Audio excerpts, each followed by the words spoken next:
नमस्ते दोस्तों, हमारे YouTube चैनल पे आप लोग का स्वागत है। और देखिए, आज हम लोग आप लोग को एक हंसी मजाक का शोहर का उठान गीत है आप लोग को सुना रहे हैं, सुनिए। और यह गीत अगर आप लोग को पसंद आए तो मेरे वीडियो को लाइक शेयर और चैनल को सब्सक्राइब भी करना। ननदिया छिनार गवाले ने को आई, ननदिया छिनार गवाले ने को आई। गुजहा न लाई गोड़हरा न लाई, गुजहर न लाई गोड़हरा न लाई।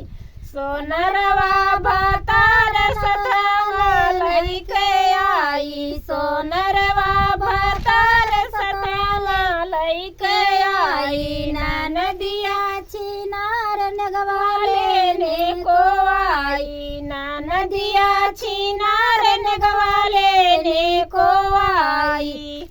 सुटवा न लाई बुटवा न लाई, सुटवा न लाई बुटवा न लाई। हलवैया दरजी बानियावा भतार सथवा लइके आई, बानियावा भतार सथवा लइके आई। ननदिया छिनार गवाले ने को आई, ननदिया छिनार गवाले ने को आई।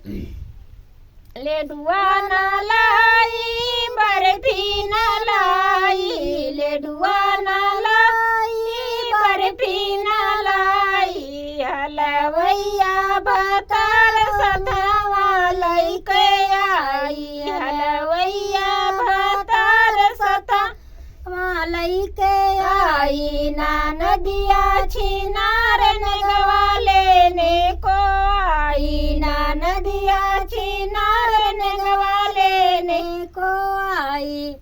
बासुरिया न लाई घुना घुनवा न लाई, बासुरिया न लाई घुना घुनवा न लाई। बिसतवा भतार सथवा लइके आई, बिसतवा भतार सथवा लइके आई। ननदिया छिनार गवाले ने आई, ननदिया छिनार गवाले ने आई। जबला न लाई टोपियो न लाई, जबला न लाई टोपियो न लाई।